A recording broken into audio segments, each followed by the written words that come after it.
जहां सीएम भूपेश बघेल आज 3 संकल्प शिविर कार्यक्रमों में शामिल होंगे। बिल्हा, तखतपुर और बिलासपुर के संकल्प शिविर में शामिल होंगे। सुबह 11:30 बजे रायपुर हेलीपैड से बिल्हा के लिए रवाना होंगे। दोपहर 1 बजे तखतपुर के संकल्प शिविर में शामिल होंगे। दोपहर 2:30 बजे बिलासपुर में शिविर में शामिल होंगे सीएम।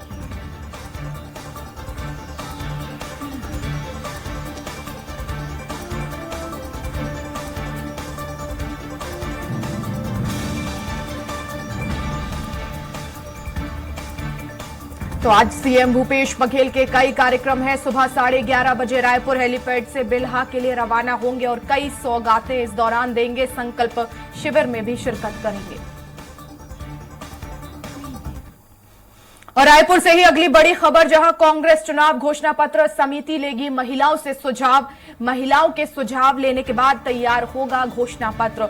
समिति की बैठक में 3 महिलाओं की सब कमेटी बनाई गई। हेमा देशमुख, वाणी राव और शेषराज हरबंस की बनी है कमेटी और 4 सितंबर को सब कमेटी पेश करेगी रिपोर्ट। तैयार होगा घोषणा पत्र।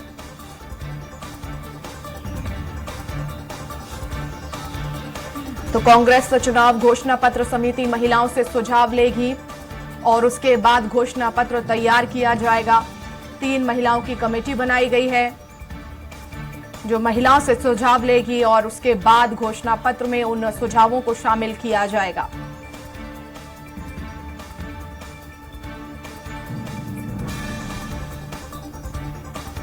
और इसी खबर पर ज्यादा जानकारी के लिए संवाददाता स्वाति कौशिक हमारे साथ लाइव जुड़ गई हैं। स्वाति, अब महिलाओं से भी सुझाव कांग्रेस लेगी, तो किस तरह से महिलाओं के बीच ये कमेटी पहुंचेगी?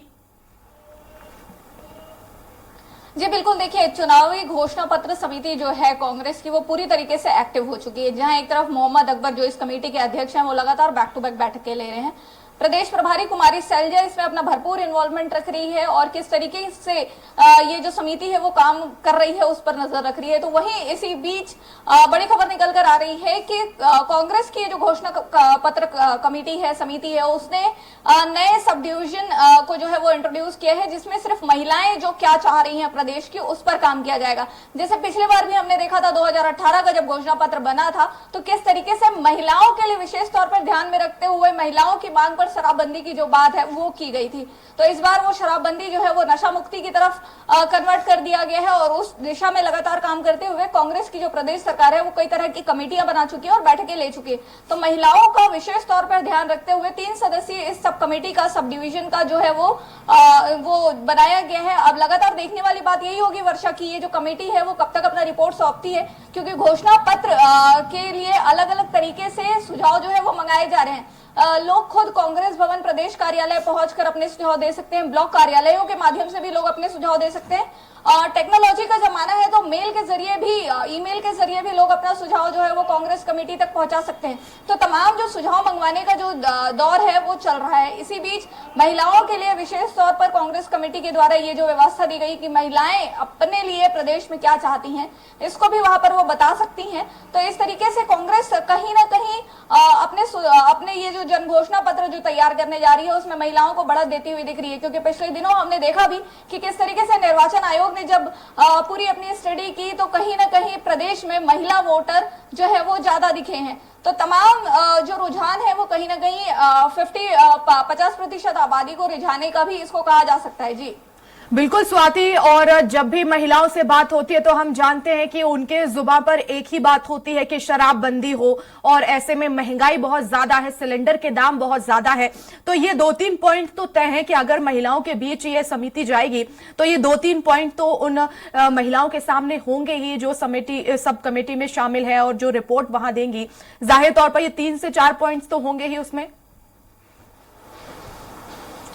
जी बिल्कुल, कहा जा सकता है, क्योंकि आखिरकार हमने आज तक देखा है कि घर तो नारी को ही चलाना है।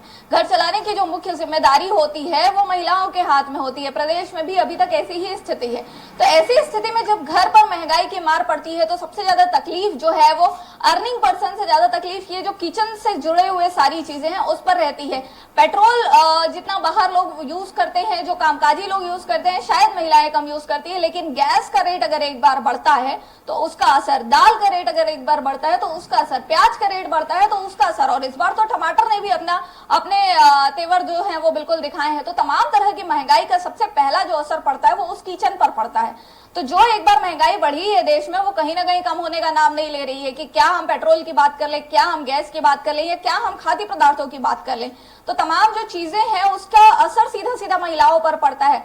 अब किसी भी तरीके की सेवाएं जो सरकार देती है उसका असर कह लीजिए, या कोई भी असुविधा जो सबसे पहले समाज में निकल कर आती है तो उसका कह ले, तो तमाम जो महिलाएं हैं वो बिल्कुल इस बार मूड में रहेंगी कि वो सरकार तक अपनी बातें जो है वो पहुंचा सके। क्योंकि कांग्रेस फिलहाल सत्ता में है, तो वो अपने जन घोषणा पत्र में किस तरीके से महिलाओं के लिए अगुवाई करता है और क्या क्या चीजें जो है वो कांग्रेस पार्टी लेकर आती है, वो तमाम चीजें देखने वाली रहेंगी। लेकिन बिल्कुल स्वाति, लेकिन इस समय अगर बात की जाए तो पिछले 4.5 सालों में किस तरह से महिलाओं के बीच पार्टी पहुंची है, सरकार की तरफ से क्या कुछ योजनाएं चलाई गई हैं जिसका सीधा फायदा महिलाओं को हो रहा है?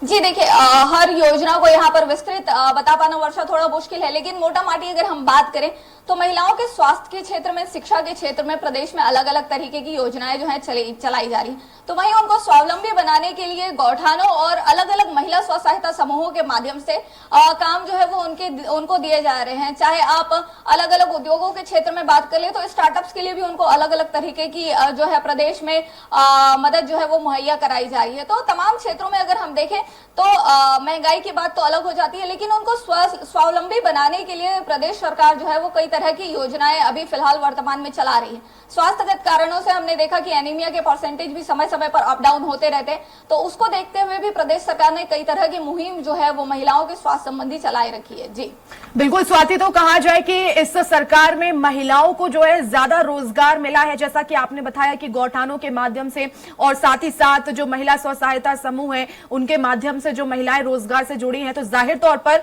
छत्तीसगढ़ में ज्यादातर महिलाओं को रोजगार मिला है। घर का राशन और सिलेंडर की बात तो अलग है, लेकिन इस बार रोजगार भी एक महिलाओं को विशेष उपलब्धि सरकार की है।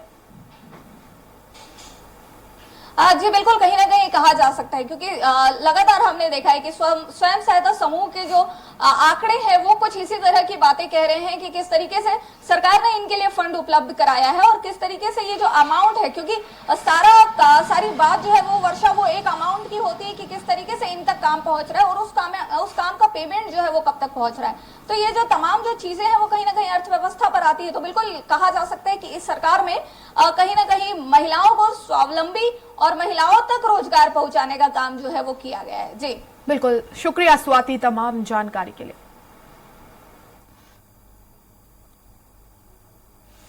और रायपुर से अगली बड़ी खबर जो है, स्वास्थ्य कर्मचारियों का जेल भरो आंदोलन आज है। 5 सूत्रीय मांगों को लेकर प्रदर्शन कर रहे हैं। तूता धरना स्थल में पिछले 8 दिनों से हड़ताल जारी है। हड़ताल से स्वास्थ्य व्यवस्थाएं प्रभावित हो रही हैं। वेतन विसंगति, ग्रेड पे जैसी मांगों को लेकर प्रदर्शन हो रहा है।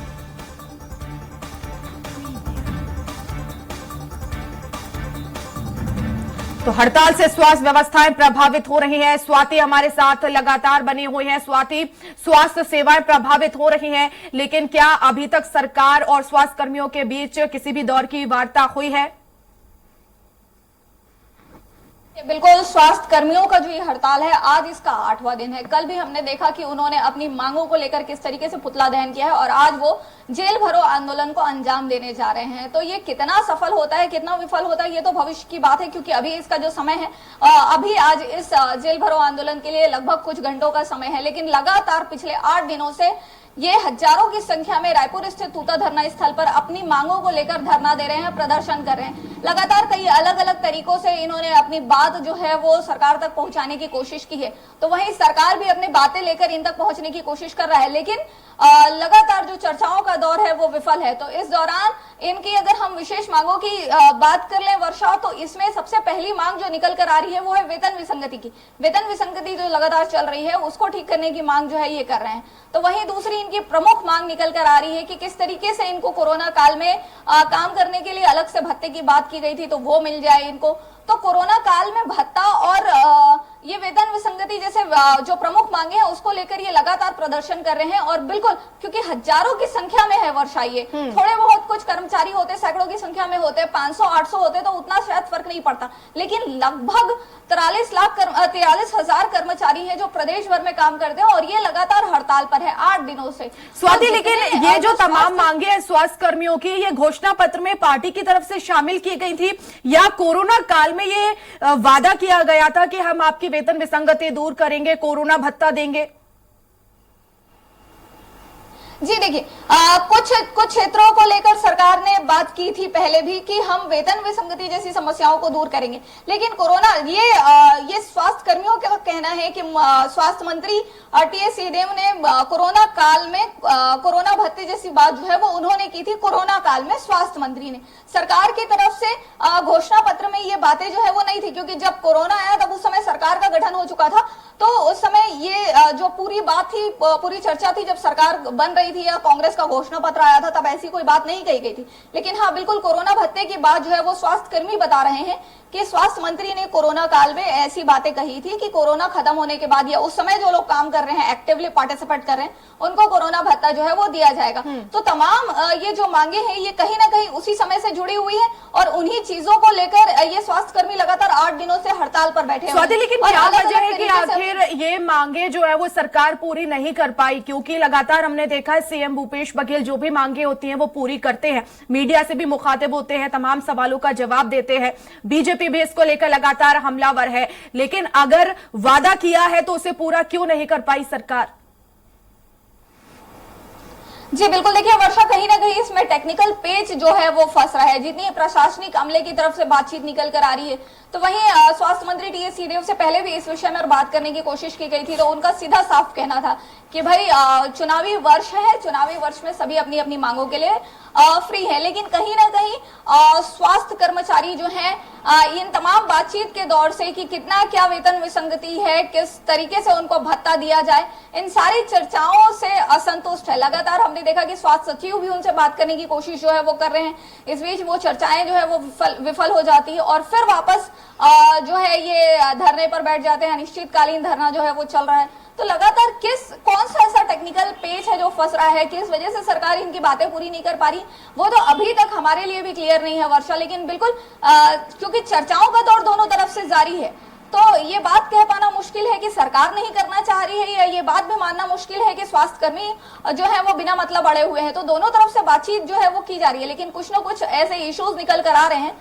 जो अभी सॉर्ट नहीं किए जा पा रहे हैं यहाँ पे। जी बिल्कुल, शुक्रिया स्वाति तमाम जानकारी के लिए।